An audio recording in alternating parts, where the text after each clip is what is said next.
கர்த்தருடைய பரிசுத்த நாமத்துக்கு மகிமை உண்டாவதாக. நம்ம எல்லாம் தேவனுடைய வார்த்தைக்கு நேராக கடந்து செல்வோமா? எல்லாரும் பைபிளை எடுத்துக்கொள்ளுங்க. 2 தீமோத்தேயுவின் புஸ்தகம் 1ஆம் அதிகாரம் 7ஆம் வசனத்தை வாசிக்க கேட்போம். புதிய ஏற்பாடு பக்கம் 291. தேவன் நமக்கு பயமுள்ள ஆவியை கொடாமல் பலமும் அன்பும் தெளிந்த புத்தியுள்ள ஆவியை கொடுத்திருக்கிறார். ஆமென். தேவன் நமக்கு பயமுள்ள ஆவியை கொடாமல் பலமும் அன்பும் தெளிந்த புத்தியும் உள்ள ஆவியையே கொடுத்திருக்கிறார். என்னது? தெளிந்த புத்தியுள்ள ஆவியையே கொடுத்திருக்கிறார். அல்லேலூயா. ஆமென். அருமையான தேவனுடைய பிள்ளைகளே, போன வாரத்துக்கு முந்தின வாரம் இதனுடைய ஒரு பகுதி செய்தியை நாம் பார்த்தோம். இன்றைக்கு 2வது பகுதி செய்திக்குள்ளாக நம்ம கடந்து செல்ல போகிறோம். அருமையான தேவனுடைய பிள்ளைகளை, ஆவிக்குரிய வாழ்க்கையில் இருக்கிற நமக்கு ஒரு தெளிந்த புத்தி இன்னைக்கு ரொம்ப அவசியமான ஒரு காரியமாக இருக்கிறது. இந்த உலகத்தில் யார் யார் நம்மளை எப்படியெல்லாம் குழப்பினாலும் சரி, எப்படிப்பட்ட போராட்டம் வந்தாலும் சரி, எப்படிப்பட்ட பிரச்சனைகள் வந்தாலும் சரி, எப்படிப்பட்ட நெருக்கங்கள் வந்தாலும் சரி, உலகமே நமக்கு எதிர்த்து நின்றாலும் சரி, ஆவிக்குரியவன் எப்போதும் எப்படி தான் இருப்பான்னா ஒரு தெளிவுள்ளவனாக இருப்பான். தெளிந்த நீரோடைய போல இருப்பான். அவனோட முடிவுகள் நேர்த்தியாக இருக்கும். அவனோட பேச்சில் ஒரு தெளிவு இருக்கும். அவன் சிந்தையில் ஒரு தெளிவு இருக்கும். அவனோட முடிவுகளில் ஒரு தெளிவு இருக்கும். அவன் நடக்கையில் ஒரு தெளிவு இருக்கும். அவனை பார்க்கும்போது அந்த தெளிவை நம்ம எல்லாரும் புரிந்து கொள்ள முடியும். இதுதான் ஆவிக்குரிய ஒரு ஜெயமுள்ள வாழ்க்கைக்கு அச்சாரமாக இருக்கக்கூடிய ஒரு முக்கியமான ஒரு காரியம். இதை வைத்து தான் ஒவ்வொரு ஆவிக்குரிய பிள்ளைகளும் கூட பல காரியங்களில் அவங்க எடுத்த முடிவுகளை வேதத்தில் நீங்கள் பார்த்தீங்கன்னா தெளிவாக இருந்திருக்கும். அவங்க செய்த காரியங்களை நீங்கள் பார்த்தீங்கன்னா தெளிவாக இருந்திருக்கும். அவங்க கர்த்தருக்காக பாராட்டின காரியங்களை நீங்கள் பார்த்தீங்கன்னா தெளிவாக இருந்திருக்கும். இப்படி யாரெல்லாம் நம்ம வேதத்தில் பார்க்குறோமோ அவங்கள பற்றி வேதத்தில் எழுதியிருக்க காரணமே அவங்க தெளிந்த புத்தியுள்ளவர்களாக, அவங்க தெளிவானவர்களாக, எந்த பக்கம் பார்த்தாலும் அவங்க கண்ணாடியை போல் அவங்கள வாழ்க்கை அப்பற்ற வாழ்க்கையாக இருக்கிறதுனால தான் வேதத்தில் அவங்கள குறித்து நமக்கு எழுதப்பட்டு இருக்கிறது. அப்போ அருமையான தேவனுடைய பிள்ளைகளே, இன்றைக்கு நாமளும் இதே போல தெளிந்த புத்தியுள்ளவர்களாக இருந்தால் தான் ஒரு ஜெயமுள்ள வாழ்க்கையை நம்மளால் வாழ முடியும். நல்லா யோசிச்சு பாருங்க. ஒரு சாதாரண குடிக்கிற தண்ணி கூட நமக்கு தெளிவாக, நம்ம பார்வைக்கு தெளிவாக இல்லை, அது ஒரு அழுக்காக இருக்குது, அது ஒரு பூச்சி இருக்குது, ஒரு புழு இருக்குது, அல்லது ஒரு களிமண் கலந்தது போல இருக்குது, அல்லது ஒரு துர்நாற்றம் வீசுதுன்னா யாராவது குடிப்பீங்களா? அல்லது எதுக்காக கையை கழுவ பயன்படுத்துவீங்களா? அல்லது குளிக்க பயன்படுத்துவீங்களா? யோசிச்சு பாருங்க. பண்ணவே மாட்டோம். அப்போ ஒரு சாதாரண தண்ணியையே நாம் இவ்வளோ விஷயங்களை பார்த்து தான் பயன்படுத்துவோம்னா ஒரு ஆவிக்குரியவனை கர்த்தர் எப்படி பயன்படுத்துவா? யோசித்து பாருங்க. அவனுக்குள்ள ஒரு தெளிவு இருக்கணும், தெளிந்த புத்தியுள்ளவனாக இருக்கணும், அவனோட முடிவு சரியாக இருக்கணும், அவனோட சிந்தைகள் சரியாக இருக்கணும், அவனோட எண்ணங்கள் சரியாக இருக்கணும், அவனோட நடக்கைகள் சரியாக இருக்கணும். இதை பரலோகம் உற்று கவனிக்கிறதா இருக்கிறது.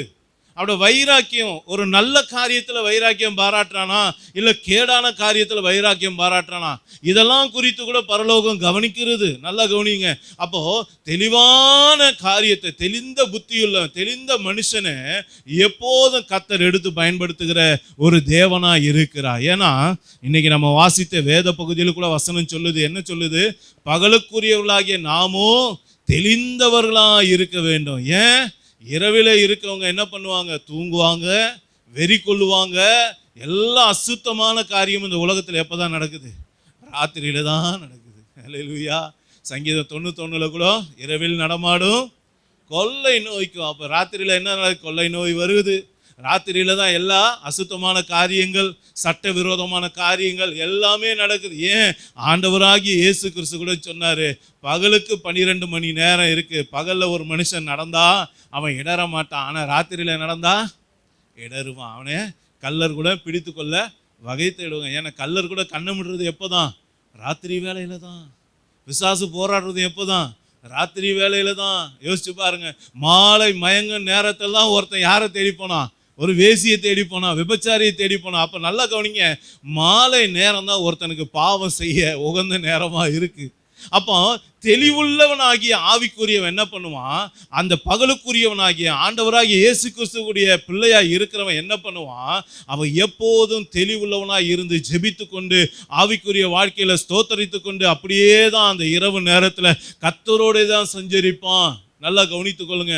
இன்னைக்கு அந்த தெளிவு நமக்கு வேண்டும். இது ஒவ்வொரு பிள்ளைக்கும் வேணும். ஆம்பளையா இருந்தாலும் சரி, பெண்ணா இருந்தாலும் சரி, சின்ன பிள்ளைங்களா இருந்தாலும் சரி, வயதானவங்களா இருந்தா கூட சரி. பார்ப்போமே வேத வசனம் என்ன சொல்லுது, ஏன் இந்த தெளிந்த புத்தி நமக்கு வேணும் அப்படின்னு சொல்லி ஆண்டவர் சொல்றாருன்னா, 1 தீமோத்தேயுவின் புஸ்தகம் 2ஆம் அதிகாரம் 9-10 வசனங்களை வாசிக்க கேட்போம். பக்கம் 287.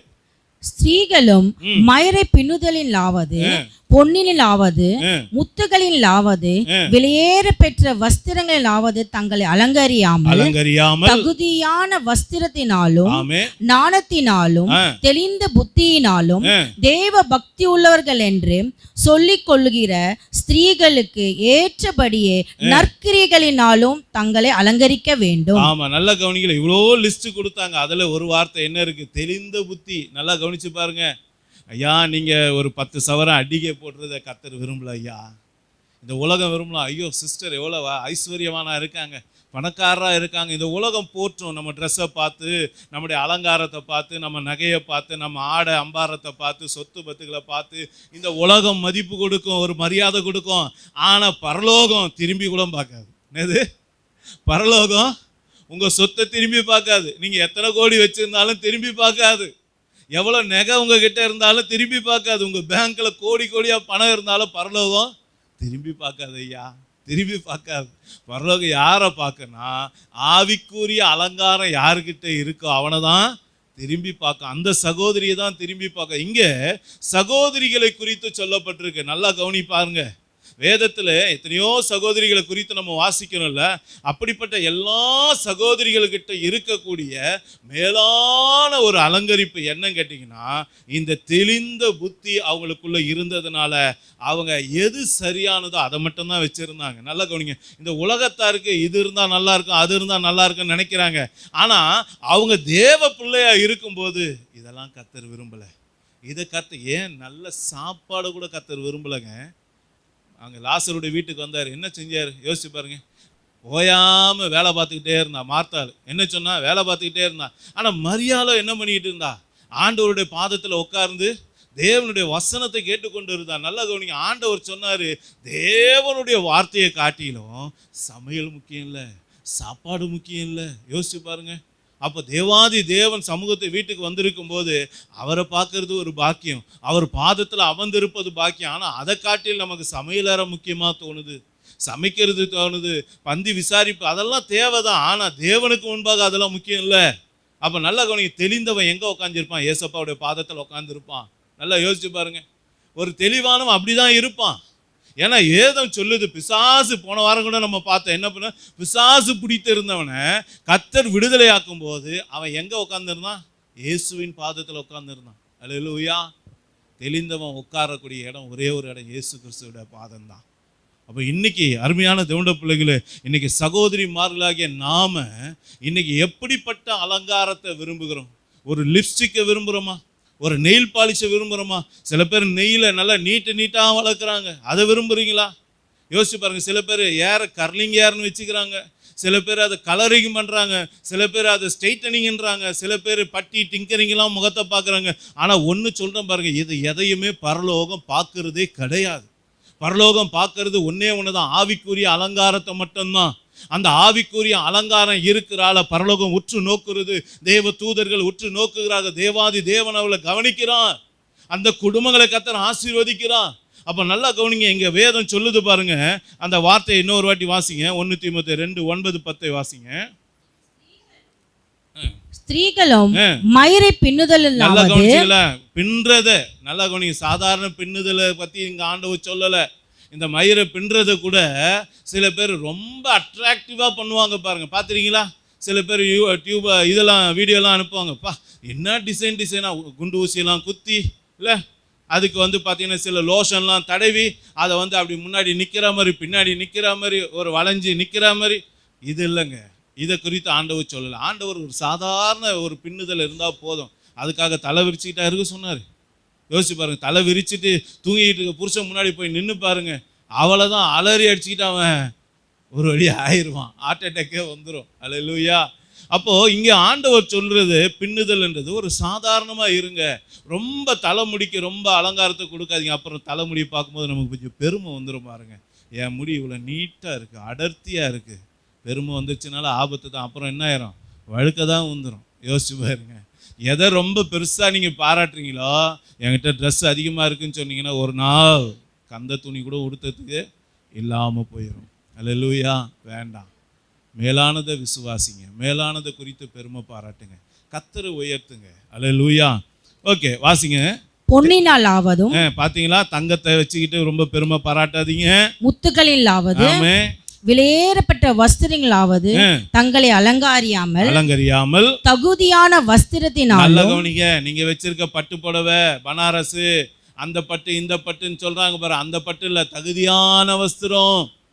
அதாவது சகோதரிமார்களுக்கு எந்த வஸ்திரம் போட்டா தங்களுடைய சரீரம் மறைக்கப்படுமோ அதுக்கு பேரு தான் என்னது, தகுதியான வஸ்திரம். வேதம் தகுதியான வஸ்திரம் சொல்லிருச்சுன்னா அதுக்கப்புறம் எனக்கு இந்த ட்ரெஸ்ஸு அந்த ட்ரெஸ்ஸு ஆர்கியூமெண்ட்டே தேவையில்லை.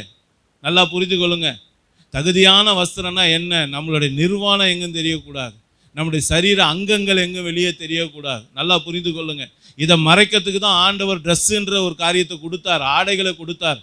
அப்போ என்னைக்கு அந்த ட்ரெஸ்ஸு, ஆக்சுவலாக நம்ம ட்ரெஸ்ஸு குறையுதுன்னா அந்த வேலையை பார்க்குற ஆள் யார் தெரியுங்களா, பிசாசு தான். முதல்ல ஆண்டவர் என்ன பண்ணார், மகிமையின் வஸ்திரத்தை கொடுத்துருந்தார். யாருக்கு, ஆதாமுக்கும் ஏவாளுக்கும். அவங்க என்னைக்கு கர்த்தர் சொன்ன காரியத்தை மீறி நடந்தாங்களோ உடனே அவங்க கிட்ட இருந்து என்ன பறிக்கப்பட்டது, வஸ்திரம், ஆவிக்குரிய வஸ்திரம் போயிருச்சு. அது வரைக்கும் அவங்க வஸ்திரம் நிரம்பி இருந்ததுனால அவங்க நிர்வாணம் அவங்க கண்ணுக்கு தெரியல. என்னைக்கு ஆவிக்குரிய வஸ்திரம் போச்சு அப்போ தான் அவங்களுக்கு தெரியுது நம்ம ட்ரெஸ் இல்லாமல் இருக்கும் அப்படின்னு. யோசிச்சு பாருங்க, பிசாசோட வேலையை ட்ரெஸ்ஸை உருவுறது தான். அல்லேலூயா. ஒருத்தன் ட்ரெஸ் இல்லாமல் பார்க்கறது அழகாக இருக்குன்னு சொல்கிறான்னா, குறைஞ்ச ட்ரெஸ் உள்ளதை பார்க்குற பிள்ளையை பார்க்கும்போது இது ட்ரெஸ்ஸு நல்லா அழகாக இருக்குன்னு சொல்கிறான்னா அவனுக்குள்ளே பிசாசு புகுந்துருக்கு. நல்லா புரிந்து கொள்ளுங்க. சகோதரிமார்கள் உச்சந்தலை முதல் உள்ள கால் வரைக்கும் எப்படி உடுத்துனா உங்கள் நிர்வாணம் தெரியாமல் இருக்குமோ, சரீரம் தெரியாமல் இருக்குமோ அப்படி உடுத்தணும். அதுக்கு பேர் தான் தகுதியான வஸ்திரம். சகோதரர்களுக்கு அது பொருந்தும், புரியுதுங்களா? கண்ணா முன்னாடி ட்ரெஸ்ஸை போட்டுக்கிட்டு அதெல்லாம் இல்லை. எப்படி சகோதரிமார்களுக்கு கற்பு இருக்கோ அதே போல் சகோதரர்களுக்கும் கற்பு இருக்குது. நீங்கள் வெளிப்படுத்தின விசேஷத்தில் ஆண்டவர் 1,44,000 பேரை பிரிக்கிறார். யார்? இஸ்ரவேல் ஜனங்கள்லேருந்து. அந்த இஸ்ரவேல் ஜனங்கள்லேருந்து பிரிக்கும் போது ஒரு வார்த்தையை அடையாளப்படுத்துகிறார். என்ன சொல்கிறார்? இவர்கள் ஸ்திரீகளால் கரைப்படாதவர்கள் சொல்கிறார். நல்லா கவனிச்சு பாருங்க. பரலோகம் ஆம்பளைய கூட கற்போட பார்க்குது. அல்லேலூயா. அதனால் உலகம் சொல்லும், ஆம்பளை 4 வீட்டுக்கு போயிட்டு வந்தாலும் அவன் காலை கழுவிட்டு உள்ளே வந்துடுவான். ஆனால் பொம்பளை இல்லை. பரலோகம் ஆம்பளைக்கும் ஒரே சட்டம்தான், பொம்பளைக்கும் ஒரே சட்டம் தான். ஒருத்தனுக்கு ஒருத்தி தான். இங்கே 2 3க்கு எக்ஸ்ட்ரா அஃபேரு இதுக்கெல்லாம் இடம் கிடையாது. வச்சிருந்தா பாவம், பாவமே. நல்லா புரிஞ்சுக்கலாம். அது ஆம்பளை செஞ்சாலும் சரி பொம்பளை செஞ்சாலும் சரி பாவம் பாவம்தான். அதில் எந்த மாற்று கருத்தும் இல்லை. வாசிங்க. தகுதியான வஸ்திரத்தினாலும் ஞானத்தினாலும் தெளிந்த புத்தியினாலும் தேவ பக்தி உள்ளவர்கள் என்று சொல்லிக் கொள்ளுகிற ஸ்திரீகளுக்கு ஏற்றபடியே நற்கிரைகளினாலும் தங்களை அலங்கரிக்க வேண்டும். ஐயா, இதுதான் ஆவிக்குரிய அலங்காரம். நல்லா கவனிச்சு, இதுதான் ஆவிக்குரிய அலங்காரத்துடைய அடையாளம். யோசிச்சு பாருங்க, உங்ககிட்ட அந்த அடையாளம் இருக்கா? இதில் சொல்லப்பட்டிருக்க லிஸ்ட் ஏதாவது ஒன்று இருக்கா, இல்லை 2 இருக்கா, எல்லாமே இருக்கா? யோசிச்சு பாருங்க. இதை குறித்து என்னைக்கா கவலைப்படுறோமா? இதை குறித்து வேதனைப்படுறோமா? ஐயோ இந்த காரியம் என்கிட்ட இல்லையே. இதை தானே எல்லா பரிசுத்தவான்களும் பரிசுத்த வாட்டிகளும் தங்களை அலங்கரிக்க பயன்படுத்தினாங்க. இது ஏன் என்கிட்ட இல்லை, அதுக்காக கவலைப்படுறீங்களா? வீட்டுக்காரர் ஃப்ரிட்ஜ் வாங்கி கொடுக்கலனா கவலைப்படுறீங்க, வீட்டுக்காரர் அதை வாங்கி கொடுக்கலனா கவலைப்படுறீங்க. ஆனால் தேவையான கவலை எதுக்கு தான் வரணும்? ஆவிக்குரிய காரியத்தில் தான் வரணும். யோசிச்சு பாருங்க. இங்கே வசனம் சொல்லுது பாருங்க, இதுதான் ஆவிக்குரிய அலங்காரம். இந்த அலங்காரம் உங்ககிட்ட என்கிட்ட இல்லைன்னா அதுக்காக கவலைப்படுங்க, அதுக்காக கண்ணீர் விடுங்க. ஆண்டவருடைய பாதத்தில் நில்லுங்க. மணிக்கணக்கில் நின்று எப்படியா கேட்டு கதறி கூச்சல் போட்டாச்சும் ஆண்டவர்கிட்ட பெற்றுக்கொள்ளணும். அதை வசனம் சொல்லுது. 2வது அதே வசனம் என்ன சொல்லுது பாருங்க, இதுதான் அந்த வார்த்தை சொல்லுது பாருங்க, தேவ பக்தி உள்ளவர்கள் என்று சொல்லிக் கொள்ளுகிற ஸ்திரீகளுக்கு ஏற்றபடி. நல்லா கவனிச்சு பாருங்க. அப்போ தேவ பக்தி, நான் ஏசப்பாவை ஆராதிக்கிற பிள்ளைன்னா நான் இப்படி தான் இருப்பேன். என்னது? நான் இப்படி தான் இருப்பேன். உலகம் என்னை எவ்வளோ வஞ்சித்தாலும் சரி, அவங்க எப்படி வேணா உடுத்துட்டும். எப்படி ஒட்டினா தலைமுடியை பின்னட்டும், எப்படி ஒன்றா நகையை போட்டு ஆட அலங்காரம் பண்ணட்டும், ஆனால் நான் ஏசப்பாவுடைய பிள்ளை இப்படி தான் எளிமையாக இருப்பேன். ஆவிக்குரியவன் எப்படி இருப்பான்? ஆவியில் எளிமை உள்ளவனாக தான் இருப்பான். ஏசப்பா வானத்தையும் பூமியும் படைத்தவர் தானே, அவருக்கு தானே பொண்ணு, அவருக்கு தானே தங்கம், இந்த பூமி கீமி எல்லாம் அவர் தானே. எங்கேயாச்சும் அவர் எங்கே பட்டப்பட்டியாக நகை போட்டு வந்து பார்த்துருக்கீங்களா? யாராவது சொப்பனத்தில் சொல்லுங்கள், சொப்பனத்தில் ஏதாவது பார்த்தீங்களா? சிலுவையில் அறையும் போது கூட அவர் ட்ரெஸ்ஸை கழட்டி விட்டாங்க. யோசிச்சு பாருங்க, இதுதான் அவருடைய சூழ்நிலை. அப்போது நல்லா கவனிங்க, ஆவிக்குரிய காரியத்தை மேலானதை விரும்புங்க. ஏன்னா இந்த தங்கம் இதெல்லாம் எப்போவுமே திருடு போகக்கூடியது. நல்லா கவனிச்சு பாருங்க, திருடிடுவாங்க. இதை திருடினா இது பின்னாடியே ஓட வேண்டியது. அதே ஆவிக்குரியதை யாராலையும் திருட முடியாது, உங்களுக்கு கொடுத்தது, கர்த்தர் கொடுத்தது. அப்போ அந்த அலங்காரத்தை விரும்புங்க. அந்த தேவ பக்தியுள்ளவர்கள் என்று சொல்லிக்கொள்ளுகிற பிள்ளைகளுக்கு உரிய காரியம் நம்மக்கிட்ட இருக்கான்னு பாருங்க, யோசிச்சு பாருங்க. சாரால உங்கள் முன்மாதிரியை வச்சு பாருங்க, ரெபேக்கால உங்கள் முன்மாதிரியை வச்சு பாருங்க. இன்னைக்கு ரெபேக்காலோடைய குணாதிசயம் நம்மகிட்ட இருக்கா? சாராளுடைய குணாதிசயம் இருக்கா? எஸ்தரை போல என்கிட்ட குணாதிசயம் இருக்கா? மரியாதை போல, மார்த்தாளை போல இருக்கனா? நான் மீரியாமை போல இருக்கனா? ரூத்தை போல இருக்கிறேனா? யோசிச்சு பாருங்க. இதை உங்களுக்கு முன்மாதிரியாக வச்சு பாருங்க. நான் அப்படி வாழணும் அப்படின்னு கேளுங்க, அப்போ கர்த்தர் கொடுப்பார். இதை குறித்து பேதுரு என்ன சொல்றாரு பாருங்க. இங்கே பவுல் சொன்னதை பார்த்தோம் இல்லையா, இப்போ பேதுரு சொல்றாரு பாருங்க. 1 பேதுரு 3ஆம் அதிகாரம் 1-6 வசனத்தை வாசிங்க. அந்தபடி மனைவிகளே, உங்கள் சொந்த புருஷர்களுக்கு கீழ்ப்படிந்திருங்கள். அப்பொழுது அவர்கள் யாராவது திருவசனத்திற்கு கீழ்ப்படியாதவர்களாயிருந்தால் பயபக்தியோட கூடிய உங்கள் கற்புள்ள நடக்கையை அவர்கள் பார்த்து போதனையின்றி மனைவிகளின் நடக்கையினாலேயே ஆதாயப்படுத்தி கொள்ளப்படுவார்கள். நல்லா கவனிச்சுங்க. ஃபர்ஸ்ட் அலங்காரத்தை பத்தி ஆண்டவர் இங்க சொல்றாரு. என்ன சொல்றாருன்னா, நீங்க புருஷனுக்கு போய் எப்பா குடிக்காத, எப்பா நீ இதை பண்ணாத, எப்பா நீ அதை பண்ணாத போய் டீச்சிங் கொடுக்காதீங்க, போதனை பண்ணாதீங்க. அவங்களுக்கு உபதேசம் பண்ணுறதுக்கு பெண்களுக்கு ஆண்டவர் எந்த விதமான காரியத்தையும் கொடுக்கல. நல்லா கவனிச்சு பாருங்க. பெண்கள் ஆண்களை பார்த்து உபதேசம் பண்ணக்கூடாது. ஆனால் நமக்கு என்ன கொடுத்துருக்காரு? உங்கள் கற்புள்ள நடக்க, உங்கள் கீழ்ப்பிடிதலான நடக்க, உங்கள் ஆவிக்குரிய அலங்காரத்தோடு இருக்கக்கூடிய உங்கள் வாழ்க்கை, உங்கள் ஜெப ஜீவியம், அது என்ன பண்ணும்? உங்கள் புருஷனை நீங்கள் பேசாமையே ரட்சிக்கப்பட வைக்கும். அல்லேலூயா. யோசிச்சு பாருங்க. நீங்கள் சொல்லவே வேணாம், உங்களை பார்த்தே உங்கள் புருஷன் என்ன பண்ணுவான்? ரட்சிக்கப்படுவான். யோசிச்சு பாருங்க. நான் ஏற்கனவே உங்களுக்கு ஒரு சாட்சி சொன்னேன். என்ன சொன்னேன்? ஒரு ஊழியக்காரர், ஒரு அம்மா, வயசான அம்மா, எப்போ பார்த்தாலும் வந்து, ஐயா என் வீட்டுக்காரன் குடிக்கிறான், ஐயா என் வீட்டுக்காரன் குடிக்கிறான், அடிக்கிறான், திட்டுறான், கெட்ட வார்த்தையை பேசுகிறான் அப்படின்னு சொல்லி ஓயாமல் சொல்லி ஊழியக்கார்கிட்ட சொல்லும்போது ஊழியக்காருக்கு ஒரு கவலை வந்துருச்சு. என்னடா இந்த அம்மா எப்போ பார்த்தாலும் இப்படி சொல்லுதே அப்படி சொல்லிட்டு ஒரு நாள் அந்த அம்மா வீட்டுக்கு போயிட்டு ஜெபம் பண்ணலாம் அப்படின்னு சொல்லி போனார். போன மனுஷன் பார்த்தா அந்த அம்மா வீட்டில் இருக்காங்க, வீட்டுக்காரர் இன்னும் வரலை. சரிங்களா? சரி, அவர் என்ன பண்ணியிருக்கார்? சரிம்மா ஜெபத்தை நம்ம ஸ்டார்ட் பண்ணுவோம். முதல்ல நீ என்ன பண்ணு, நீ எப்போ எப்படி ஜெபிப்பியோ அப்படி ஜெபம் பண்ணுமான்னொன்னே அந்த அம்மா என்ன பண்ணாங்க? ஏசப்பா என் வீட்டுக்காரன் குடிகாரன், அந்த குடிகாரனை அடிங்க ஆண்டவரை, வாயை அருங்க ஆண்டவரை, அந்த நாக்கை இது பண்ணுங்க ஆண்டவரை, அவங்க பாட்டில் தொடர அந்த கையை வெட்டி போடுங்க ஆண்டவரை, அப்படி ஆண்டவரை இப்படி ஆண்டவரை சொல்லி ஆண்டவரை அடியாள் மாதிரி எடுத்து வச்சு அந்த அம்மா போட்டு வாங்க வாங்க வாங்க வாங்க ஜெபத்தில் வாங்குறாங்க. ஐயா பார்த்து மிரண்டு போயிட்டு, அம்மா அம்மா ஜெபத்தை நிறுத்து, இப்படி தான் டெய்லி ஜெபம் பண்ணிட்டுக்கிறியான்னு. ஆமாங்க ஐயா, ஸ்டாப் பண்ணு, இனிதான் அப்படியே ஜெபம் பண்ணாது அப்படி சொல்லிட்டு அவர் ஒரு ஜெபத்தை சொல்லி கொடுத்தாரு. என்னன்னு, அவங்க புருஷங்கிட்ட இருக்கக்கூடிய நல்ல குணங்களை சொல்லி ஆண்டவருக்கு நன்றி செலுத்தி அப்படி மகிமையான ஒரு காரியத்தை ஏறெடுக்க சொன்னார். நல்லா கவனிங்க. அது வரைக்கும் ஆண்டவர் வெட்டிடுங்கப்பா குத்திடுங்கப்பா சொன்ன அம்மா அந்த ஒரு வாரம் இந்த ஐயா வந்துட்டு அந்த ஜெபத்தை எப்படி பண்ணணும்னு சொல்லி கொடுத்துட்டு போனதுக்கப்புறம் அடுத்த வாரம் வீட்டுக்காரு சபைக்கு வந்துட்டார், குடியை விட்டுட்டார். என்ன ஆச்சரியம்! அப்போ அவர் வந்தாராம், ஊழியக்காரர் தேடி அந்த கணவரே வந்தாராம். ஐயா நான் உங்களை பார்க்கணும் தான் இன்றைக்கி வந்தேன் அப்படின்னு. என்னங்க ஐயா? ஐயா எங்கள் வீட்டில் ஒரு பெரிய மாற்றம் இருந்தது. அந்த மாற்றத்துக்கு காரணம் யாருன்னு கவனித்து பார்க்கும்போது அப்போ தான் இந்த விஷயம் புரிஞ்சுது. அதனால தான் நான் உங்களை தேடி வந்தேன். இப்போ நான் குடியை விட்டுட்டேன் ஐயா, இப்போ நான் வீட்டில் ஒழுங்காக இருக்கேன் ஐயா. யோசிச்சு பாருங்க ஐயா, ஜெபத்து குடும்பம் ஐயா அடியாள் மாதிரி பயன்படுத்துவீங்க. யோசிச்சு பாருங்க. அதல்ல ஐயா, தேவன் அன்பு நிறைந்தவர். சரிங்களா? அவங்க ஒரு பிசாசு போராட்டத்தில் மாட்டிக்கிட்டு இருக்காங்க. நல்லா கவனிங்க. இந்த பிரபஞ்சத்தினுடைய பொல்லாத ஆவியின் பிடியில் குடியாரங்களை, இந்த வேசித்தனம், விபச்சாரந்தனம் பண்ணுறவங்க, திருடுறவங்க, பொய் சொல்கிறவங்க, மாய்மாலம் பண்ணுறவங்க, இப்படி பாவத்தில் இருக்க எல்லாரும் யாருடைய பிடியில் இருக்காங்க? பிசாசனுடைய பிடியில் இருக்காங்க. அவங்க மயக்கம் தெளிந்து அவனுடைய கண்ணிக்கு விலக்கி அவங்கள பாதுகாக்கப்படணும்னா நம்ம ஞானமாய் நடக்கணும்னு வேத வசனம் சொல்லுது. யோசிச்சு பாருங்க. உங்கள் ஜெபம் மாற்றுங்க. நான் ஏற்கனவே இன்னொரு சாட்சி உங்களுக்கு சொன்னேன். இதே மாதிரி ஒரு குடிக்கிற சகோதரன் தான். ஆனால் ஒய்ஃப் எப்படிப்பட்டவங்க? நல்ல ஒரு ஜெபிக்கிற ஒரு சகோதரி. வீட்டுக்கு கல்யாணம் ஆகி வந்த உடனே அந்த அம்மாவுக்கு அது வரைக்கும் அவர் குடிகாரன்னு தெரியாது. வந்த உடனே பார்த்தீங்கன்னா அவர் எப்போவுமே கூடவே ஒரு 4-5 ஃப்ரெண்ட்ஸுங்களை கூப்பிட்டு வந்து அப்படி தான் வச்சு குடிப்பார். இந்த அம்மா என்ன பண்ணாங்க, வருவாங்க, அவர் என்ன கேட்குறாங்களோ, அது மீன் கேட்டாலும் சரி, சிக்கன் கேட்டாலும் சரி, முட்டை கேட்டாலும் சரி, என்ன கேட்குறாங்களோ அதெல்லாம் சமைச்சு எடுத்துகிட்டு வந்து கொடுத்துட்டு, இன்னும் வேறு எதாவது வேணுமாங்க கேட்டுட்டு, எதுவும் இல்லைம்மான்னு சொன்னோடனே இவங்க நேராக ரூமுக்கு போயிடுவாங்க. சரிங்களா? ரூமுக்கு போயிடுவாங்க. இவர் இப்படியே 1 நாள் போச்சு, 2 நாள் போச்சு, இப்படியே போயிட்டே இருக்கா. என்னடா இது, நம்ம வீட்டில் குடிக்கிறோம், இவன் நம்ம என்ன கேட்டாலும் வந்து எடுத்துன்னு வந்து கொடுக்குறா, எல்லாத்தையும் கொடுத்துட்டு வேறு எதாவது வேணுமா எல்லாத்தையும் கேட்டுட்டு நல்லா அன்பாக விசாரணை செஞ்சுட்டு, ஆனால் அவளுக்கு வந்து நம்ம குடிக்கிறது குறித்து ஒரு கவலையோ வேதனையோ எதுவும் தெரியல.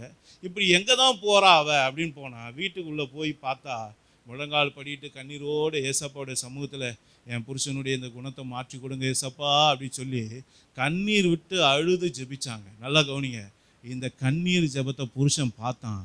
அன்னைக்கே குடிப்பழக்கத்திலேருந்து விடுதலை ஆயிட்டான். யோசிச்சு பாருங்க ஐயா. உங்கள் ஜெபம் மாற்றும், உங்கள் கிரியை மாற்றும். ஆவிக்குரிய பலனை நாடுங்க, மனுஷிக பலனை நாடாதீங்க. மனுஷிக பலனை அடிப்பேன் உதைப்பேன் வீட்டை, அதாவது சில குடியாரங்க புருஷங்க வீட்டுக்கு இருந்தாங்கன்னா குடிச்சிட்டு வராருன்னு தெரிஞ்சாலே ஆள் நடையை பார்த்தாலே தெரிஞ்சிடும் பாருங்க. அவர் 8 போட்டுன்னு வருவார். வந்த உடனே என்ன பண்ணிடுவாங்க, கதவை பூட்டிடுவாங்க, பாய் தலைக்காயெல்லாம் வெளியே தூக்கி போட்டு ஒரு தட்டில் சாப்பாடு தூக்கி அப்படி நாய்க்கு வைக்கிற மாதிரி வச்சு விட்டு, அவ்வளோதான் இது உனக்கு. அதுதான் எது வராண்டாதான் தூங்குறது. உள்ள பெட்ரூமுக்குள்ளே அளவு கிடையாது, புள்ள பஞ்சாயத்து எல்லாம் உள்ளே போயிட்டு லாக் பண்ணிடுவாங்க. என்னைக்கு தெளிவாக வராரோ அன்னைக்கு தான் அவர் எல்லாரோட பேசவே முடியும். யோசிச்சு பாருங்க. இப்படி இல்லை, இது இல்லை கிரியை. அதை தான் இங்கே வசனம் சொல்லுது. போதனையின்றி கர்த்தர் உங்களை என்ன பண்ணுவார், உங்கள் புருஷன்மார்களை ரட்சிப்பார். அல்லேலூயா. அடுத்து வாசிங்க சிஸ்டர். அதுலேயே மயிரை பின்னி பொன் ஆபரங்களை அணிந்து உயர்ந்த வஸ்திரங்களை உடுத்திக் கொள்வதிலாகிய புறம்பான அலங்கரிப்பு உங்களுக்கு அலங்காரமாயிராமல். அங்க பவுலும் சொன்னாரு, இங்க பேதுருவும் சொல்றாரு. அப்போ 2 காரியம் உறுதிப்பட்டுச்சுன்னா அது என்னது, நம்ம செஞ்சே ஆகணும் இல்லையா? யோசிச்சு பாருங்க. 2-3 சாட்சினாலே காரியங்கள் உறுதிப்படுத்தப்படும் சொல்லப்படுறது. பவுலும் சொன்னாரு இது அலங்காரம் இல்லைப்பா, அது வேண்டான்னு சொல்லிட்டாரு. பேதுருவும் சொல்லிட்டாரு. அப்படின்னும் போது நம்ம அதுக்கு முக்கியத்துவம் கொடுக்கக்கூடாது. அப்போ எதுக்கு கொடுக்கணும்? ஆவிக்குரிய காரியத்துக்கு தான் கொடுக்கணும். அடுத்து வாசிங்க சிஸ்டர். அழியாத அலங்கரிப்பா இருக்கிற சாந்தமும். இங்க என்ன சொல்றாரு பாருங்க, அழியாத அலங்கரிப்பு. யோசிச்சு பாருங்க. அது பரலோக அலங்கரிப்பு அங்கே சொல்லப்பட்டிருக்கு, இங்க அழியாத அலங்கரிப்பு. இங்க நீங்க மேக்கப் போட்டிங்கன்னா கூட கொஞ்சம் வேர்த்து ஊத்துச்சுன்னா தொடச்சிங்கன்னா போயிடும். அங்கங்கே திட்டு அசிங்கமாக தெரியும் கொஞ்சம். ஆனால் ஆவிக்குரிய அலங்காரம் இருக்கிறவனை எதுவும் அழிக்க முடியாது பாருங்க. அவனுடைய அலங்காரம் அவனுக்குரியது. அல்லேலூயா. அது மகிமையாக தெரியும். மோசையோட முகத்தில் மகிமையின் சாயல் வீசியது யாராலையும் பார்க்க முடியல. அதை கேளுங்க, அந்த கிருபையை கேளுங்க. என் முகம் உங்களை போல பிரகாசிக்கணும், சூரியனை போல பிரகாசித்தது உங்கள் முகம் அப்படின்னு சொல்லப்பட்டிருக்கப்பா. என் முகத்தை அப்படி பிரகாசிக்க பண்ணுங்க. எத்தனையோ தேவனுடைய ஊழியக்காரோட முகத்தை பற்றி சொல்லுவாங்க. எத்தனையோ பேர் என்ன சொல்லுவாங்கன்னா, அவரோட முகம் அப்படி இருக்கும், பயங்கர பிரகாசமாக இருக்குன்னு சொல்லுவாங்க. சில பேருடைய சத்தம் பயங்கரமாக இருக்குன்னு சொல்லுவாங்க, தேவனுடைய சத்தம் போல இருக்குன்னு சொல்லுவாங்க. அப்படி கேட்கணும் ஆவிக்குரிய காரியத்தை. நாம் என்னத்தை கேட்டுக்கிட்டு இருக்கோம்? யோசிச்சு பாருங்க. அடுத்து வாசிங்க சிஸ்டர். சாந்தமும் அமைதி உள்ள ஆவியாய் ஆகிய இருதயத்தில் மறைந்திருக்கிற குணமே உங்களுக்கு அலங்காரமா இருக்க கடவது. அதுவே தேவனுடைய பார்வையில் வெளியேற பெற்றது. ஆமென். அதுவே தேவனுடைய பார்வையில் என்னதான்? வெளியேற பெற்றது. வெளியேற பெற்றது வேணுமா இல்லை இமிட்டேஷன் வேணுமா? யோசிச்சு பாருங்க. ஐயா, இந்த உலகம் நம்மளை மதிக்கலைன்னா கூட பரவாயில்ல ஐயா, ஆவிக்குரிய அலங்காரத்தை காட்டுங்க ஐயா. உங்கள் ஆவிக்குரிய அலங்காரத்தை காட்டுங்க. மேலானது அதுதான், மேன்மையானது அதுதான். அதுக்கு முன்பாக இந்த உலக காரியங்கள்லாம் ஒன்றுமே கிடையாது. அல்லேலூயா. அதனால் அழியாத அலங்கரிப்பாக இருக்க, அந்த தேவனுடைய பார்வையில் வெளியேறப்பட்டதாக இருக்கிறத நாம் என்ன பண்ணணும், பெற்றுக்கொள்ளணும். 5வது வசனத்தை வாசிங்க. இப்படியே பூர்வத்தில் தேவனிடத்தில் நம்பிக்கையாய் இருந்த பரிசுத்த ஸ்திரீகளும் தங்களுடைய புருஷர்களுக்கு கீழ்ப்படிந்து தங்களை அலங்கரித்தார்கள். நல்லா கவனிச்சிங்களா? உங்க புருஷன் கூப்பிட்டோன்னே என்னங்கன்னு ஓடி வரீங்க பாருங்க, அதுக்கு பேர் தான் கீழ்ப்படிதல். அது ஒரு அலங்காரம் சொல்றாரு. யோசிச்சு பாருங்க. வீட்டுக்காரம்மா தண்ணி ஏற்றுறாருமா கிடுகிடுன்னு ஓடி போய் எடுத்துட்டு வரீங்க பாருங்க, இதை கர்த்தர் பார்க்குறாரு. அடடே, கீழ்ப்படிதல்ன்ற அலங்காரம் இருக்கு அப்படின்னு யோசிச்சு பாருங்க. அப்போ கீழ்ப்படிக்கிறது ஒரு அலங்காரம். இந்த அலங்காரம் நம்மக்கிட்ட இருக்கா? யோசிச்சு பாருங்க. இதை தான் வசனம் சொல்லுது. அங்கே பவுலும் சொன்னார். என்ன சொன்னார்? பரிசுத்த ஸ்திரீகளுக்கு ஏற்ற அலங்காரம் சொன்னார். இங்கே அதே தான் இவரும் சொல்கிறார் பாருங்க. பூர்வத்தில் பேர் பெற்ற தேவ பக்தி உள்ள சகோதரிங்க எப்படி இருந்தாங்களோ அப்படி உங்களை அலங்காரம் பண்ணுங்கன்னு சொல்றாரு. அப்ப நல்லா கவனிங்க. அடுத்து வாசிங்க. அந்தபடியே சாராள் ஆபிரகாமை ஆண்டவன் என்று சொல்லி அவனுக்கு கீழ்ப்படிந்திருந்தால் நீங்கள் நன்மை செய்து ஒரு ஆபத்துக்கும் பயப்படாதிருக்கிறார்களானால் அவளுக்கு பிள்ளையா இருப்பீர்கள். நல்லா கவனிங்க. சாராள் ஆபிரகாம் எப்படி கூப்பிட்டாங்களாம்? ஆண்டவன். ஆண்டவனையும் கூப்பிட்டாங்க. ஆண்டவர் யாரு? ஏசப்பா. ஏசப்பாவுடைய ஸ்தானத்துல புருஷனை வச்சு பார்த்தாங்க. புரியுதுங்களா? நீங்க யாரு அப்படி பார்க்குறீங்களா? நமக்கு ஃபேவரா செஞ்சா என் வீட்டுக்கார போல தங்கம் இல்லை, வைரம் இல்லை, இல்லைனா நாய பேய வாடா போடா. யோசிச்சு பாருங்க, எத்தனை பேர் புருஷன் அப்படிலாம் கூப்பிட்டுருக்கோம். ஆம்பளையா புருஷ லட்சணமாக நடந்துக்கிறோமா நம்ம? யோசிச்சு பாருங்க ஐயா. நீங்கள் உங்கள் புருஷனை பேசுகிறத யாருக்கு பேசுகிறீங்க? ஏசப்பாவை பேசுகிறீங்க. ஏன்னா ஏசப்பாவுடைய ஸ்தானத்தை யாருக்கு ஆண்டவர் கொடுத்துருக்காரு? புருஷனுக்கு கொடுத்துருக்காரு. கொடுத்தவர் யார்? அவர். நீங்கள் கொடுத்தவரை பேசுனீங்கன்னா, அதாவது கொடுக்கப்பட்டவனை பேசுனீங்கன்னா கொடுத்தவரை பேசுகிறீங்கன்னு அர்த்தம். யோசிச்சு பாருங்க. ஆண்டவர் சொல்கிறாரு, உங்களை தொடுகிறவன் என் கண்மணியை தொடுகிறான். உண்மைதானே?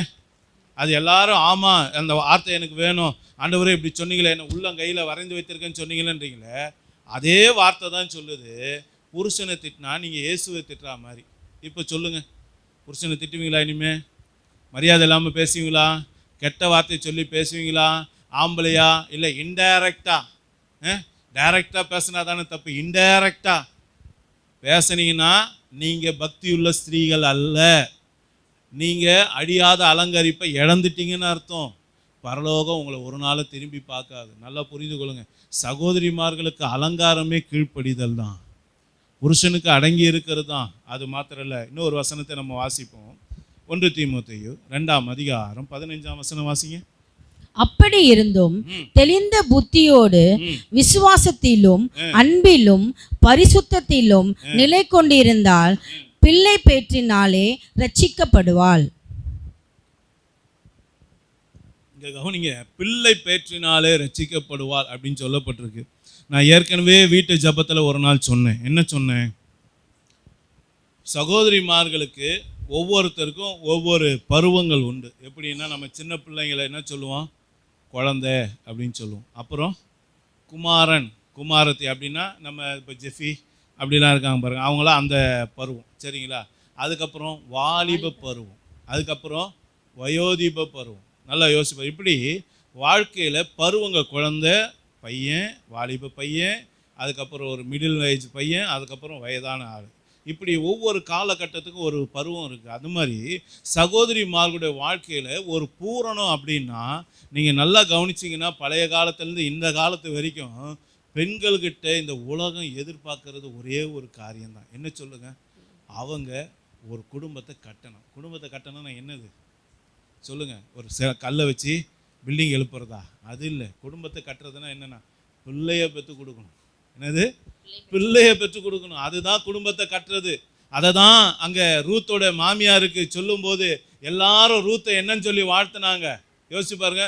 ராகேலை போல லேயாலை போல நீ என்ன பண்ணும்? கர்த்தர் இஸ்ரவேல் வீட்டை கட்டி வைத்த ராகேலை போல லேயாலை போல அந்த இருவரை போல கர்த்தர் உன்னை எடுத்து பயன்படுத்துவாராக அப்படின்னா, அவங்க 2 பேரும் சேர்ந்து எத்தனை பிள்ளைங்களை பெற்று கொடுத்தாங்க?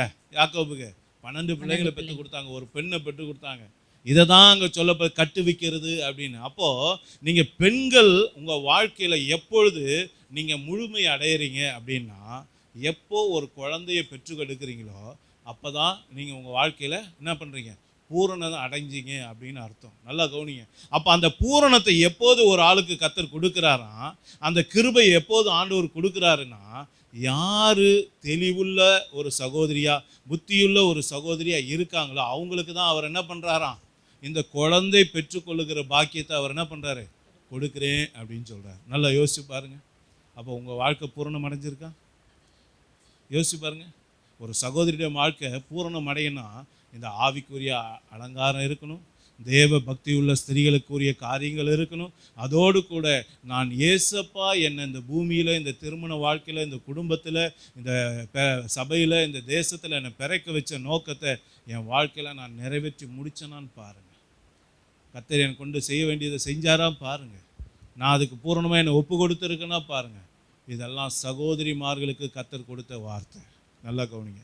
ரெண்டாவது, இப்போது இன்னொரு ஆளை குறித்து ஆண்டவர் சொல்கிறார் பாருங்க.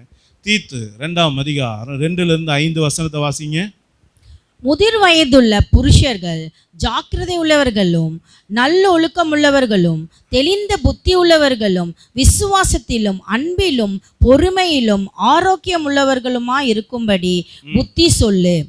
முதிர் வயதுள்ள ஸ்திரீகளும் அப்படியே பரிசுத்தத்துக்கேற்ற விதமாய் நடக்கிறவர்களும் அவதூற பண்ணாதவர்களும் மதுபானத்துக்கு அடிமைப்படாதவர்களுமாய் இருக்கவும், தேவ வசனம் தூஷிக்கப்படாதபடிக்கு பாலிய ஸ்திரீகள் தங்கள் புருஷரிடத்திலும் தங்கள் பிள்ளைகளிடத்திலும் அன்புள்ளவர்களும் தெளிந்த புத்தி உள்ளவர்களும் கற்புள்ளவர்களும் வீட்டில் தரித்திருக்கிறவர்களும் நல்லவர்களும் தங்கள் புருஷர்களுக்கு கீழ்ப்படிந்திருக்கிறவர்களுமாய் இருக்கும்படி அவர்களுக்கு படிப்பிக்கத்தக்க நற்காரியங்களை போதிக்கிறவர்களுமாய் இருக்கவும் முதிர் வயதுள்ள ஸ்திரீகளுக்கு புத்தி சொல்லு. நல்லா கவனிச்சிங்களா? வீட்டில் வயசானவங்க இருந்தா, அது ஆணா இருந்தாலும் சரி, தாத்தாவா இருந்தாலும் சரி, பாட்டியா இருந்தாலும் சரி, அவங்களுக்கு கூட ஆண்டவருடைய வசனம் என்ன சொல்லுது,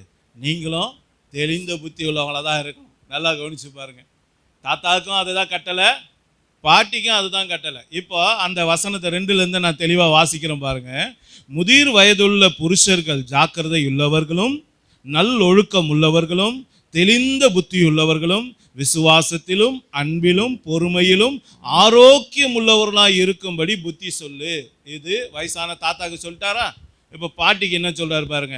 முதிர் வயதுள்ள ஸ்திரீகளும் அப்படியே பரிசுத்தத்துக்கு ஏற்ற விதமாய் நடக்கிறவர்களும் அவதூறு பண்ணாதவர்களும் மதுபானத்துக்கு அடிமைப்படாதவர்களுமாய் இருக்கவும், தேவ வசனம் தூஷிக்கப்படாதபடிக்கு பாலிய ஸ்திரீகள் தங்கள் புருஷரிடத்திலும் தங்கள் பிள்ளைகளிடத்திலும் அன்புள்ளவர்களும் தெளிந்த புத்தியுள்ளவர்களும் கற்புள்ளவர்களும் வீட்டிலே தரித்திருக்கிறவர்களும். நல்லா கவனிச்சிங்களா? கற்புள்ளவர்களும், இந்த வார்த்தையை நல்லா கவனிச்சுக்கணும். என்னது? கற்புள்ளவர்களும். என்னைக்கும் எந்த சூழ்நிலையிலும் நம்ம புருஷனை விட்டு நம்ம மனைவியை விட்டு நாம் வேற ஒருத்தரை பார்த்தனால அப்போவே நம்ம என்ன பண்ணிடுறோம், நம்ம கர்த்தருடைய பிள்ளைன்ற ஸ்தானத்தை விட்டு இழந்துடும். 1. 2வது, அங்கே என்ன சொல்லப்பட்டிருக்கு பாருங்க. தெளிந்த புத்தியுள்ள கற்புள்ளவர்களும் வீட்டில் வீட்டில் தரித்திருக்கிறது எத்தனை பேருக்கு பிடிக்குது? சில பிள்ளைங்க ஊரை சுற்றிக்கிட்டே இருக்கிறது தான் அவங்களுக்கு பிடிக்கும். வெளியே அப்படி போவாங்க, சும்மானாலும் போயிட்டே தான் இருப்பாங்க. யோசிச்சு பாருங்க. பொம்பளை பிள்ளைங்களுக்கு குறிப்பாக இதை சொல்லப்பட்டிருக்கு. பாலிய ஸ்திரீகள்னால் வாலிப பிள்ளைங்க, வாலிப பெண் பிள்ளைங்களுக்கு ஆண்டவருடைய வார்த்தை சொல்லுது. என்ன சொல்லுதுன்னா, வீட்டில் தரித்து இருக்கணும்னு வசனம். என்னது? வீட்டில் தரித்து இருக்கணும். யோசிச்சு பாருங்க. நம்ம ஊர் சுற்றி தெரியுறோமா? அங்கே இங்கேயும் அங்கே கண்ணாபின்னு ஃப்ரெண்டாக பார்க்க போகிறோம், அங்கே பார்க்க போகிறோம், ஸ்கூலுக்கு போகிறோம், அதை போகிறோம், இதை போகிறோம். யோசிச்சு பாருங்கள். இந்த பழக்கம் நம்மகிட்ட இருக்கவே கூடாது. இதை ஆண்டவர் கண்டிக்கிறார். சரிங்களா? 1. அடுத்தது பாருங்கள், அந்த வார்த்தை சொல்லுது பாருங்கள். தரித்திருக்கிறவர்களும் நல்லவர்களும் தங்கள் புருஷருக்கு கீழ்ப்படுகிறவர்களாக இருக்கும்படி அவர்களுக்கு படிப்பிக்கத்தக்க நற்காரியங்களை போதிக்கிறவங்களுமா இருக்கவும் முதிர் வயதுள்ள ஸ்திரீகளுக்கு புத்தி சொல்லு. பாட்டியோட வேலை என்னன்னா, வீட்டில் ஒரு வாலிப பெண் இருந்தாங்கன்னா, அதாவது கல்யாணம் ஆன ஆட்களாக இருந்தாலும், இளம் பெண், அதாவது கல்யாணம் ஆன ஆள் வாலிப பிள்ளைங்களுக்கெல்லாம் வீட்டில் இருக்க பாட்டி தான் என்ன சொல்லி கொடுக்கணும், பொம்பளை பிள்ளைங்களுக்கு, அம்மா இப்படி இருக்கணும், இப்படி வீட்டுக்காரர் கீழ்ப்படிஞ்சு இருக்கணுமா, உன் பிள்ளைகிட்ட அன்பு கோரணும், உன் புருஷங்கிட்ட அன்பு கோரணுமா, வீட்டில் தரித்து இருக்கணுமா அப்படின்னு சொல்லி கொடுக்க வேண்டிய வேலை யாருது? பாட்டியோட வேலை, தாத்தாவோட வேலை. அதே மாதிரி பாலிய சகோதரருக்கு என்ன பண்ணணும்? அட்வைஸ் கொடுக்கணும். இதுதான் வேதம் சொல்லுது. இன்னும் ஒரு வசனத்தை வாசிங்க, அதே அதிகாரத்தில் 6ஆம் வசனம் பாருங்க. அப்படியே பாலிய புருஷரும் தெளிந்த புத்தி உள்ளவர்களாக இருக்கவும் நல்லா நீ கவனிச்சீங்களா? புத்தி சொல்லி. இது எல்லாமே வந்துருச்சா? ஆம்பளை பொம்பளை சின்ன பிள்ளைங்க பெரிய ஆளுங்க எல்லாரையும் இதுக்குள்ள கொண்டு வந்துட்டாரா? அப்ப எல்லாருக்குமே கட்டளை என்னதான்? தெளிந்த புத்தி உள்ளவர்களா ஒழுங்கா நடக்கணும் அப்படின்னு தான் ஆண்டவர் சொல்றாரு. அது ஆணா இருந்தாலும் கட்டளை ஒன்று தான், பெண்ணா இருந்தாலும் கட்டளை ஒன்று தான். கீழ்ப்படிய வேண்டியது தான் நம்மளுடைய வேலை. அப்போ நல்லா கவனிங்க. முதலாவதாக நமக்கு ஏன் தெளிந்த புத்தி இருக்கணும்னா அதுதான் நமக்கு ஆவிக்குரிய அலங்காரம். ரெண்டாவது தேவ பக்தி உள்ளவர்களின் அடையாளம், அதுதான். நல்லா புரிந்து கொள்ளுங்க. மூணாவது நம்முடைய வாழ்க்கை பூரணம் அடைய அதுதான் நமக்கு கொடுக்கப்பட்டிருக்க ஒரு காரியம். நான்காவது முதிர் வயதுள்ள ஸ்திரீகளின் ஆவிக்குரிய ஆரோக்கியத்திற்கு அது மிகவும் பிரயோஜனமான ஒரு காரியம். இத்தனை காரியத்தை பார்த்தோம். இன்னும் ஒரு வசனத்தை வாசிச்சுட்டு நம்ம ஜப வேலை கடந்து செல்வோம். தீத்து 2 மன்னிக்கணும் 1 பேதுரு 1:13 வாசிங்க. 1 பேதுரு 1:13. ஆகையால் நீங்கள் உங்கள் மனதின் அறையை கட்டிக்கொண்டு தெளிந்த புத்தி உள்ளவர்களாய் இருந்து இயேசு கிறிஸ்து வெளிப்படும் போது உங்களுக்கு அளிக்கப்படும் கிருபையின் மேல் பூரண நம்பிக்கை உள்ளவர்களாய் இருங்கள். ஆமா, நல்ல கவனிங்க. ஒரு தெளிந்த புத்தி உள்ளவன் எப்படிப்பட்ட சிந்தையா இருப்பானா, இயேசு கிறிஸ்து வரும்போது எனக்கு அளிக்கப்படும் கிருபையின் மேல, அன்பளிப்பின் மேலே, ரிவார்டு மேலே, பரிசு மேலே தான் என் கவனம் இருக்கும். அல்லேலூயா. நம்மளாம் என்ன பண்ணிக்கிட்டு இருக்கோம்? ஓட்டப்பந்தயத்தில் ஓடிக்கிட்டு இருக்கோம். நீங்களும் ஓடுறீங்க, நானும் ஓடுறேன். உங்கள் வரிசையில் நீங்கள் ஓடுறீங்க, என் வரிசையில் நான் ஓடுறேன். இப்படி நம்ம எல்லாரும் என்ன பண்ணுறோம்? ஒரு ஓட்டப்பந்தயத்தை ஓடிக்கிட்டு இருக்கோம். எங்கே? பரலோகத்தை நோக்கி. நல்லா கவனிங்க. ஓட்டப்பந்தயத்தில் முதல் வந்தவனுக்கு ஒரு ப்ரைஸ் உண்டு இல்லையா? ரெண்டாவது வந்தவனுக்கு ஒரு ப்ரைஸ் உண்டு இல்லையா? மூணாவது வந்தவனுக்கு ஒரு ப்ரைஸ் உண்டு இல்லையா? நல்லா யோசிச்சு பாருங்க. அப்படி ஒவ்வொருத்தருடைய ஓட்டத்துக்கு ஆண்டவர் ஒரு பரிசு வச்சிருக்க. உலகமே ஒரு பரிசு கொடுக்கும்போது ஆவிக்குரியவனுக்கு என்ன இருக்கு? ஒரு பரிசு இருக்கு. அந்த பரிசு எப்போ வரும்? அவர் வரும்போது வரும். அப்போ தெளிந்த புத்தி உள்ளவன் என்ன பண்ணுவான்? அந்த மேலான பரிசை பெற்றுக்கொள்றதுக்காக தன்னுடைய ஓட்டத்தை ஒழுங்கா ஓடுவான். ஒவ்வொரு நாளும் நான் சரியா இருக்கேனா, என் பேச்சு சரியா இருக்கா, என் சிந்தை சரியா இருக்கா, என் நடக்க சரியா இருக்கா, நான் எங்கேயா வழி தப்பி இருக்கேனா, எங்கேயா பொய் பேசுறேனா, எங்கேயா யாரையும் ஏமாத்துறேனா, யாருடைய பணத்தையாச்சும் அபகரிக்கிறேனா, யாருக்கிட்டையா மாய்மாலம் பண்றேனா, நடிக்கிறேனா நல்லவனை போல. யோசிச்சு பாருங்க. இப்படி ஒவ்வொரு நாளும் தன் ஆவிக்குரிய ஜீவியத்தை எடை போட்டு பார்த்து தற்பரிசோதனை பண்ணி அதில் ஏதாவது குறைவு இருந்தால் அடுத்த நாள் அதை இல்லாமல் பார்த்துப்பான். யோசிச்சு பாருங்க. நம்ம அப்படி ஏதாவது பண்ணுறோமா? யோசிச்சு பாருங்க. அதுதான் ஆவிக்குரிய ஜீவியத்தினுடைய ஜெயம். இன்றைக்கி அது நம்மக்கிட்ட இல்லை அப்படின்னா நம்மளால் ஒன்றுமே பண்ண முடியாது. ஏன் அப்படின்னு கேட்டிங்கன்னா ஒரு வசனத்தை பாருங்கள். அதே 1 பேதுரு 5:8 வாசிங்க சிஸ்டர். 5:8. தெளிந்த புத்தியுள்ளவர்களாய் இருங்கள், விழித்திருங்கள். ஏனெனில் உங்கள் எதிராளி ஆகிய பிசாசானவன் கெர்ச்சிக்கிற சிங்கம் போல் எவனை விளங்கலாமோ என்று வகை தேடி சுற்றி திரிகிறான். நல்லா கவனிச்சிங்களா? ஏன் ஆண்டவர் தெளிந்த புத்தியுள்ளவர்களாக இருக்கணும்னு சொல்கிறாருன்னா, உங்கள் எதிராளியான பிசாசானவன் எப்படிப்பட்டவனா இருக்கலாம்? எவனை விழுங்கலாமோ என்று அவன் வகை தேடி திரிகிறான். யாரை சுற்றி திரிகிறான்? உங்களையும் என்னையும் சுற்றி தான் திரிகிறான். நம்ம பிள்ளைகளை சுற்றி தான், நம்ம குடும்பத்தை சுற்றி, நம்ம வேலையை சுற்றி, நம்ம படிப்பை சுற்றி, நம்ம வண்டி, நம்ம வீட்டில் இருக்க பொருளை சுற்றி தான் அவன் கண்ணு இருக்குது. வேறு யார் மேலேயும் இல்லை. நல்லா கவனிங்க. நீங்களும் நானும் தான் அவனுடைய டார்கெட். நல்லா புரிஞ்சுங்களுங்க. அதனால் நாம் தெளிந்த புத்தியுள்ளவர்களாக இருந்தால் தான் அவனுடைய கண்ணிக்கு நாம் தப்பிக்க முடியும்.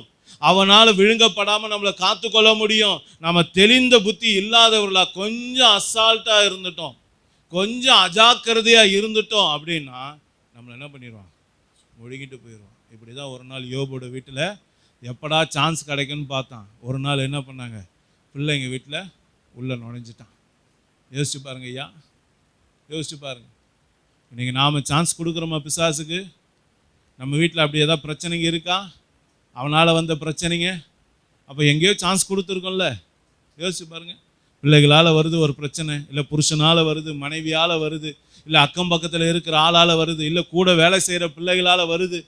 யோசிச்சு பாருங்கள். எதாவது வருதுன்னா, ஒரு போராட்டம் ஒரு பிரச்சனை வருதுன்னா எங்கேயோ நம்ம எதையோ ஒரு காரியத்தில் நம்ம என்ன பண்ணிட்டோம்? கொஞ்சம் அசால்ட்டாக இருந்துட்டோம், கவனக்குறைவாக இருந்துட்டோம் ஆவிக்குரிய வாழ்க்கையில். அதனால் என்ன ஆயிடுச்சு, பிசாசு உள்ளே பூந்து காரியங்களை கெடுத்துட்டான். யோசிச்சு பாருங்க, நன்மையை கெடுத்துட்டான். நம்ம பிள்ளைகள் வாழ்க்கையை அவன் என்ன பண்ணிடுவான், சூறையாடிட்டு போயிடுவான். நம்ம குடும்பத்தை சூறையாடிட்டு போயிடுவான். யோசிச்சு பாருங்க, இன்றைக்கி நாம் எப்படி இருக்கோம், தெளிந்த புத்தி உள்ளவர்களாக இருக்கணும். அதனால் இன்றைக்கி ஏன் தெளிந்த புத்தி வேணும்னா, நம்ம பார்த்தோம் ஸ்திரீகளுக்கும் அதுதான் கட்டளை, சகோதரர்களுக்கும் அதுதான் கட்டளை, வயசானவங்களாக இருந்தாலும் அவங்களுக்கும் அதுதான் கட்டளை. இந்த அவ்வளோ காரியங்களை மனதில் வைத்துக்கொள்ளுங்க. இன்றையிலிருந்து ஆண்டவர்கிட்ட என்ன கேட்கணும், தெளிந்த புத்தியை நம்ம கேட்கணும். ஏன்னா ஆண்டவர்னு சொல்லியிருக்காரு, நான் தெளிந்த புத்தியுள்ள ஆவியையே உங்களுக்கு கொடுத்துருக்கிறேன்னு சொல்லிட்டார். அப்போ கொடுத்துருக்கிறேன்னு சொல்லிட்டாருன்னா அது நமக்குள்ளே தான் இருக்குது. அதை நம்ம என்ன பண்ணணும், ஆக்டிவேட் பண்ணணும், அதை நம்ம செயல்படுத்தணும். எப்போ செயல்படும் சொல்லுங்கள், ஏற்கனவே நான் சொன்னேன், நெருப்போடு சேர்ந்தாதான் பத்தும். குச்சி அட்டைப்பெட்டியில் தானே இருக்குது, வெத்துப்பெட்டியில். யோசிச்சு பாருங்கள், வெத்துப்பெட்டியில் தான் வெத்து குச்சியும் இருக்குது. ஆனால் எங்கேயோ அது பற்றிக்கிட்டு எரியுதா? இல்லை. அந்த குச்சி எடுத்து ஒரு ஆள் அந்த ரேப்பரில் சொரனா தான் என்ன ஆகுது, ஆமாம், நெருப்பு வருது. நல்லா கவனிங்க, அதை செய்கிற இடம் எதுனா ஜெபம். உங்கள் ஜெபத்தில் நீங்கள் ஒழுங்காக இருந்தீங்கன்னா உங்களுக்குள்ளே இருக்கிற கர்த்தர் கொடுத்த கிருபைகளாம் வெளிப்பட ஆரம்பிக்கும். அதனால தான் பவுல் பேதுரு தீமோத்தேயுக்கு பார்த்து சொல்லும்போது என்ன சொன்னார், மகனே உன் ஆவிக்குரிய வரத்தை அனல் மூட்டி எழுப்பு அப்படின்னார். நல்லா கவனிச்சுக்கொள்ளுங்க, நம்ம அனல் மூட்டப்படுகிற இடமே ஜெபம்தான். நீங்கள் யார் ஜெபிக்கிறீங்களோ அங்கே தான் அனல் மூட்டப்படும். ஏன்னா மேல் வீட்டு அறையில் சீஷர்கள்லாம் என்ன பண்ணாங்க, முழங்கால் படிட்டு ஜெபிக்க ஆரம்பித்தாங்க. அந்த இடத்துல தான் அக்கினி வந்து விழுந்தது. அந்த இடத்துல தான் அக்கினி உங்களை என்ன பண்ணிச்சு, அக்கினியாக மாற்றுது. அப்போ ஜெபம் மட்டும்தான் உங்கள் ஜீவியத்தில் இருக்கக்கூடிய ஆவிக்குரிய உன்னதமான காரியங்களை என்ன பண்ணோம், வெளிப்பட வைக்கும். உங்கள் வரங்களை வெளிப்பட வைக்கும். ஆண்டவர் உங்களுக்கு கொடுத்த கிருபைகளை வெளிப்பட வைக்கும். பாதுகாப்பு, பராமரிப்பு, போஷிப்பு எல்லாம் வெளிப்படுற இடம் எதுனா ஜெபம்தான். உங்கள் ஜெபத்தில் நீங்களும் நானும் சரியாக இருப்போமே ஆனால் நம்முடைய வாழ்க்கையில் எப்போதும் ஜெய ஜீவியம் தான். அல்லேலூயா. நம்ம எங்கேயும் தோற்று போக மாட்டோம். நம்ம தலை நிமிர்ந்தே தான் இருக்கும். அதனால தான் வேத வசனம் சொல்லுது, நீதிமானுடைய பாதை எப்போது எப்படி, ராஜ பாதை. அவன் சிங்கத்தை போல தைரியமாக இருப்பான்னு சொல்லப்பட்டிருக்கு. நம்ம எங்கேயும் தலை குனியிறது ஏசப்பா விரும்பலை. அல்லேலூயா. அதனால் இன்னைக்கு தெளிந்த புத்தியுள்ள ஆவியை ஆண்டவர்கிட்ட கேட்கணும். எல்லாரும் கண்களை மூடுவோமா? எல்லாரும் எழும்பி நின்று ஆண்டவர் கொடுத்த வார்த்தைக்காக இன்னைக்கு நாம் எப்படிப்பட்ட காரியங்கள் மேலே கவனமாக இருக்கிறோம் யோசிச்சு பாருங்கள். நம்ம கவலைப்பட வேண்டியது ஒரு சொந்த வீட்டுக்காக அல்ல, ஒரு பவுன் நகைக்காக, இல்லை 10 பவுன் நகைக்காக, இல்லை பல கோடி சொத்துகளுக்காக இல்லை, வண்டி, வீட்டில் தேவையான உடைமைகள், அதெல்லாம் இல்லை. மேலானது ஒன்றே ஒன்று தான், ஆவிக்குரிய அலங்காரம். அது இருக்கா? நான் தேவ பக்தி உள்ளவன், தேவ பக்தி உள்ளவள் என்று சொல்லிக் கொள்ளுகிறோமே. சாராளை போல நாம் அப்படி இருக்கோமா? ரூத்தை போல நாம் இருக்கிறோமா? ஆபிரகாமை போல, ஈசாக்கை போல, யாக்கோபை போல என் வாழ்க்கை இருக்கா? நான் அப்படிப்பட்ட அலங்காரத்தை உடையவனா இருக்கிறேனா? அழியாத அலங்கரிப்பு என்கிட்ட இருக்கா? இல்லை அழிஞ்சு போகிற இந்த உலகத்துக்குரிய அலங்கரிப்பை நான் ரொம்ப கவனம் செலுத்துறேனா? யோசிச்சு பாருங்க. நீ எவ்வளோதான் உடுத்தினாலும் உன்னை காட்டில கொஞ்சம் எக்ஸ்ட்ரா உடுத்தினவங்கள தான் இந்த உலகம் பார்க்கும். இன்னும் உன்னை என்ன பண்ணும், பாவத்தில் இழுத்துக்கிட்டு தான் இருக்கும்.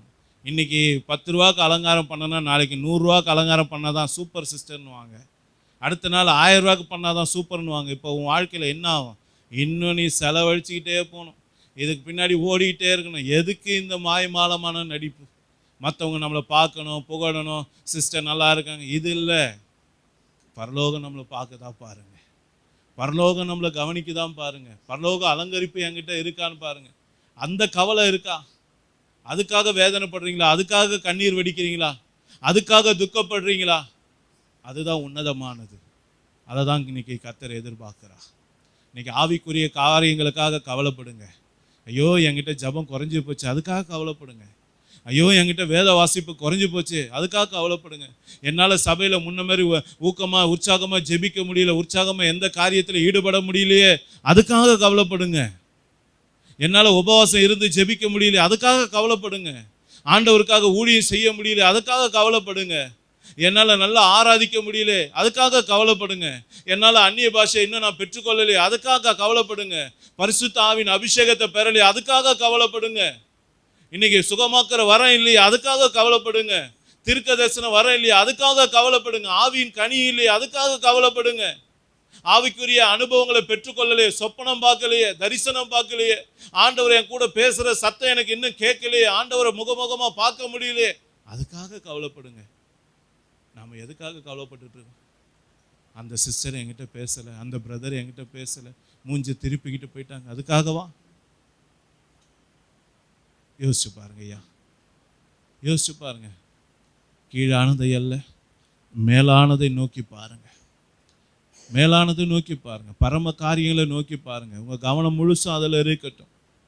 வேதம் சொல்லுகிறது, ஏன் ஆபிரகாம் திரும்ப தன்னுடைய சொந்த ஊருக்கு போல, ஏன் ஈசாக்கு திரும்ப தன்னுடைய சொந்த ஊருக்கு போல, ஏன் யாக்கோபு தன்னுடைய சொந்த ஊருக்கு போல? அவங்களுக்கு தான் வருஷங்கள் நிறைய இருந்துச்சு, பணமும் இருந்துச்சு, அன்னைக்கு குதிரை, கழுதை, ஒட்டகம் எத்தனையோ இருந்துச்சு திரும்பி போகிறதுக்கு. ஏன் அவங்க அதுக்கெல்லாம் போகலை? ஏன்னா அவங்க அதை காட்டிலும் பரம கானானை விரும்பினார்கள்.